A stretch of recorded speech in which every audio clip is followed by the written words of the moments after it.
Today I'm going to show you how to make these kinds of masks. They're made from a double layer of quilting cotton with cotton ribbon or tape that is anywhere from 5/8 of an inch to an inch wide. First, take your cotton fabric and cut it into a piece that is 7.5 inches wide by 14 inches long. Then you're going to fold it in half lengthwise with the right sides together and clip it or pin it. Sew a seam along that pinned or clipped edge, a 1/4 inch in, so 1/4 inch seam allowance. Flip it right side out and press.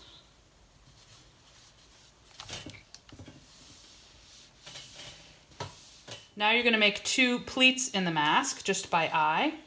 I grab it about 1.5 inches, 1.75 inches from the bottom edge.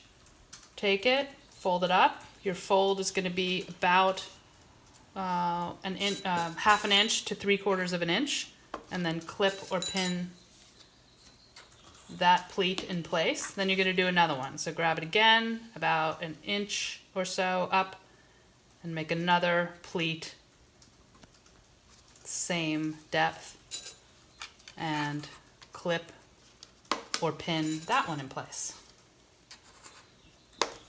You want your final mask to be no more than 4 inches high, so about 3.5 to 4 inches is perfect. You're going to sew a 1/4 inch seam on either side to hold the pleats in place. You don't need to backstitch because you're going to sew over this with the tape. You're going to want to have the folds facing towards you when you sew. Cut 2 pieces of ribbon or tape or bias tape, whatever you have, 30 inches each at least, sometimes a little bit longer for people with a larger head, and fold it in half and crease it to mark the center point. Then fold it in half right on either side of that center point and iron it. Press it flat, or press it in half for about 4 inches or so. Then you're going to take that and sandwich it on either side of your mask and clip it or pin it in place. And repeat for the other side. Now you're going to sew right along the edge of that ribbon or tape to sew it in place on either side of your mask. This is the only point in the process in which you need to backstitch. Make sure it's evenly on both sides. Backstitch for 3 stitches.